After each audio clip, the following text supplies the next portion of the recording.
This is it! Merry Christmas, everyone! Hoy, girl. Yung gift ko para sa'yo. Tingnan mo na lang dun sa lamesa, ha? Ikaw yung nakabunot sa akin, girl? Yup. And I know, I'm 100% sure na magugustuhan mo yung gift ko na yun para sa'yo. At ako naman ang nakabulot ng pangalan mo, Rosette. Oh, really? At sana, magustuhan mo yung regalo ko sa'yo. Thank you. You're welcome. By the way, guys, nasaan na kaya si Nimpa? I mean, pupunta pa kaya yun dito? Nahiya na ka mo pumunta yun dito, girl. Very well said, girl. For sure, nahihiya yun pumunta dito. Tama lang na hindi siya pupunta dito, girl, no? Dahil nakakabadap yung itsura niya. Kaya tama lang talaga na wala siya dito at hindi siya pupunta.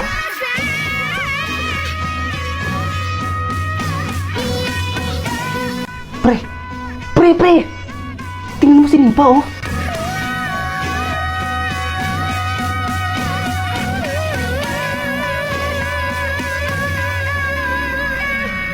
Sabi mo noon, kamukha ko si Ann. Parang hulog na dapa at naputi ka sa daan. Inaasar mo hita ka na puro bariya. Tinawatangan at hulugan pa. Pero ba't ngayon ay nabibihani? Gusto na akong kaibiganin na ikaw ay mapapagod Uy, pre! Yung laway mo tumutulo! Merry Christmas, classmates! Nimpa? The one and only. Nimpa Bercasio.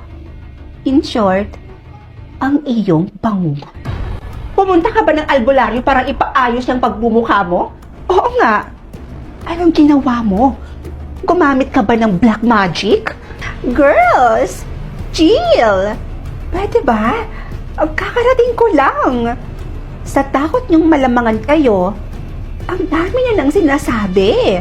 At pumuputok na kagad yung mga butsi ninyo. Whatever. You know what, Nimpa? Kahit anong ayos mo pa dyan sa pagmumukha mo, cheap ka pa din. Hmm? At yung suot mong yan, for sure, sa okay-okay mo lang yan binili. You're right, girl. Dahil alam naman natin na hindi kayang ma-afford ni Nimpa yung mga ganitong klaseng suot sa atin. Dahil mahirap lang siya. You're right, Patricia. Tama naman kayo. Hindi kami mayaman. Dahil mahirap nga lang talaga kami. At hindi ko yun ikinakahiya, Rosette. Pero alam mo, Rosette, nagagandahan din talaga ako sa'yo. Oo, ang ganda-ganda mo. Kaso nga lang, aanhin mo naman yung kagandahan kung wala naman laman yung utak. In short, boba. Oh! Aray ko! Pakak! At isa pa, aanhin mo ang mala Barbie mong kagandahan kung mala plastic naman ang pag-uugali. How dare you? Mag-ingat-ingat ka dyan, Patricia, kay Rosette. Dahil hindi mo namamalayan, tinutuklaw ka na pala ng kaibigan mo na to. Dahil base sa nalaman ko, kinakaibigan ka lang naman itong si Rosette dahil napapakinabangan ka niya. Dahil napapakopya mo siya. Tinutulungan mo siya sa mga activities natin dito sa school. That's why, kinakaibigan ka niya. In short, pinaplastic ka lang ng babaeng ito. Girl, don't tell me na totoo yung sinasabi ng Nimpa na yan. Girl, sa akin ka makinig. Dahil ako ang best friend mo. Sinisiraan lang ako ng babaeng yan sa'yo. Hello, Patricia, oh, tingnan mo. Guilty yung kaibigan mo, oh.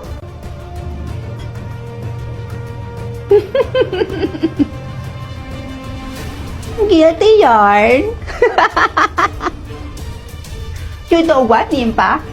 Kapag hindi ka pala nahilig dyan, babasagin ko yung pagmumukha mo. Oo. Chill ka lang. Ito namang aso na to, tumatahol na naman. Pinipikon mo talaga ako, ah. Walang iya ka?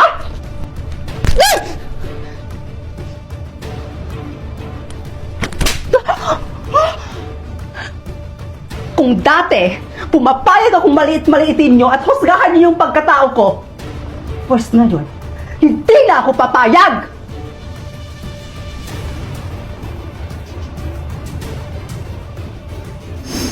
Patricia, hawakan mo nga yung babaeng yan. Hawakan mo.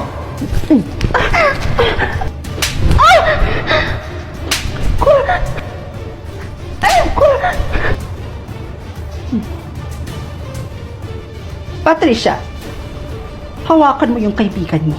At paano kung ayaw ko? Pag sinabi kong hawakan mo yung kaibigan mo, hawakan mo! Ni bitawan mo na to, please lang! Kakagaling ko lang ng salon kahapon! Pinaayos ko yan eh! Ang mahal-mahal pa naman ang pagpaayos ko ng buhok ko, Nimpa!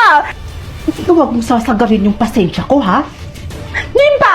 Bitawan mo nga yung kaibigan ko! Bitawan mo na sabi! Pag hindi mo sinunod yung sinabi ko, kakalbuhin kita! Oo na, ito na. Gagawin ko na, bitawan mo na itong buhok ko, sige na. Oh my gosh, ang hair ko! Susunod ka rin naman pala. O ngayon, gawin mo na. Patricia, huwag kang magkakamaling sundin yung babaeng yan. Girl, sorry. Huwag kang susunod sa kanya. Kailangan kong gawin to, kundi masisira yung buhok ko, makakalbo ako ng Nimpa na yan. Kakagaling ko lang ng salon. Sorry. Patricia, ano ba? Patricia! Makinig ka na sa akin! Bitawan mo ako! O ano na? Ano susunod na gagawin ko? Gawin mo na kung anong gusto mong gawin para matapos na to. Wala kang kwenta, kaibigan!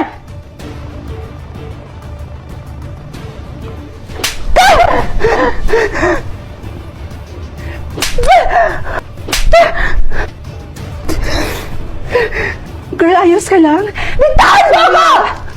Mukha ba akong okay, Patricia? Ha? Kahit kailan talaga gaga ka! At ikaw? Walang iya ka! Pagsisisihan mo yung ginawa mo sa akin!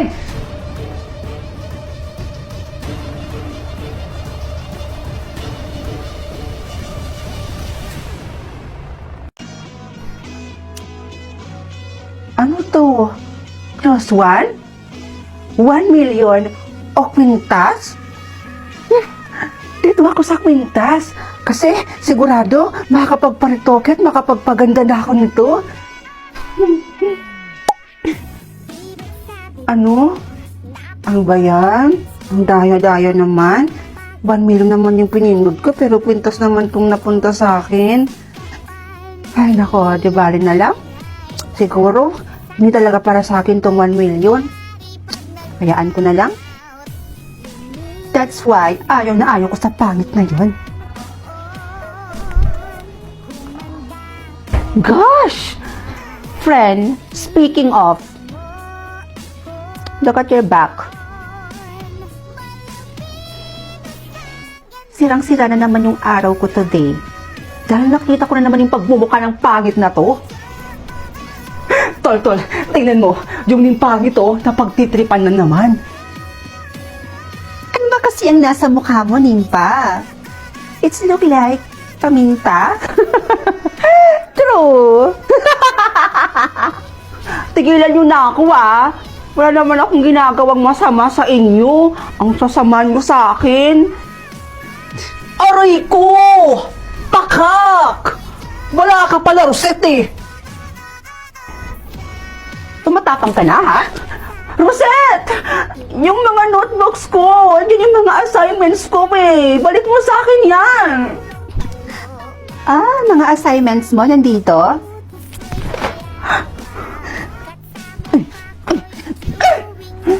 Sama-sama mo talaga. Aba, natututo ka na yatang sumasagot-sagot, Nimpa. Hindi mo yata kilala kung sino ang kinakalaban mo. Aray ko! Isa ka pa? Patricia, hawakan mo nga yung babaeng yan. Hawakan mo. Sure. Ano ba? Bitawan mo na ako! Bitawan mo ako! Ano ba? Rosella, anong gagawin mo? Go, girl! Sampalin mo na tong pangit na to. Ah!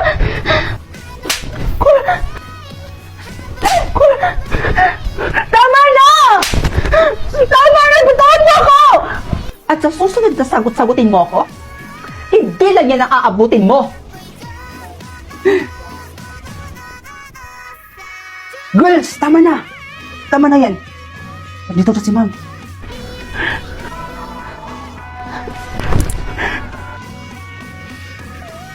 Nimpa, ano nangyari sa'yo? Bakit ganyan yung itsura mo, ha? May nag-away ba sa'yo?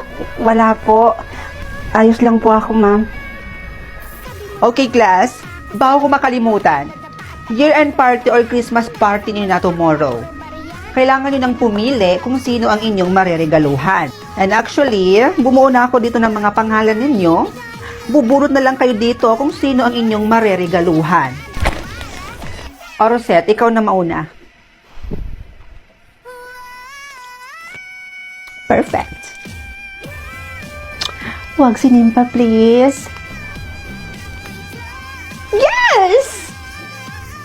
Huwag sinimpa, please.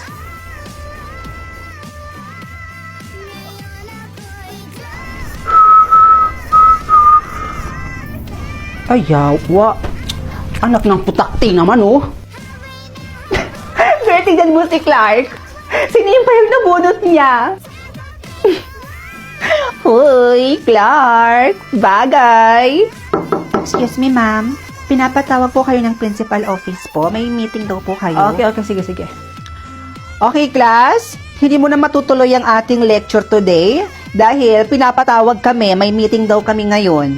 Huwag kayo masyadong mag-iingay dito, ha? Goodbye, class. Tol, baka namang pwedeng magpalit na lang tayo. Loh, ayoko nga. Kunin mo na yan, Tol. Oo nga naman kasi, Clark. Tanggapin mo na yan. Juicy kape. Malay mo, diyan na pala magsisimula yung love story niyo ni Nimpa. Ito talaga parang di kaibigan, eh. Hoy, pangit. Alam mo, kung ako sa'yo, huwag ka lang sumali sa ganito. Kasi, di ka naman nababagay dito, eh. At isa pa, wala akong alam na ireregalo sa'yo. Pangit mo kasi. Sakit mo naman magsalita, Clark. Umiyak na tuloy si Nimpangit. Inay, sa tingin niyo po ba, dapat pa akong pumunta sa year-end party namin? Aba, oo naman, anak. Bakit naman hindi? Baka kasi pagtawanan lang po ako doon, eh. Alam mo, anak, huwag mo nang intindihin yung mga taong nanglalait o nang-aalipasta sa iyo. Ang mahalaga, wala kang ginagawang masama sa kanila. Hindi ka man maganda sa panlabas na anyo. Ang importante, anak, yung dito. Aanhin natin yung kagandahan mo sa panlabas na anyo. Kung hindi naman mabuti ang iyong kalooban, anak.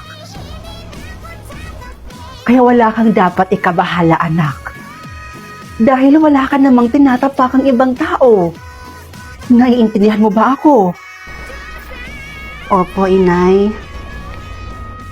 Masusuot ko na rin itong kwintas na napili ko kahapon. Excited na ako. Isuot ko na nga to. Ayan. Ang ganda. Naku, bagay na bagay itong kwintas na to sa suot ko. Napakaganda. Pero bakit kaya ganon? Kakaiba yung nararamdaman ko sa kwintas na to. Na para bang may kakaiba sa kwintas na to. Di bali na nga lang. Inay? Inay? Bagay po ba sa akin yung suot ko? Diyos ko, ma'am? Sino po kayo? At bakit po kayo nakapasok dito? Inay ako to. Ako po ito si Nimpa.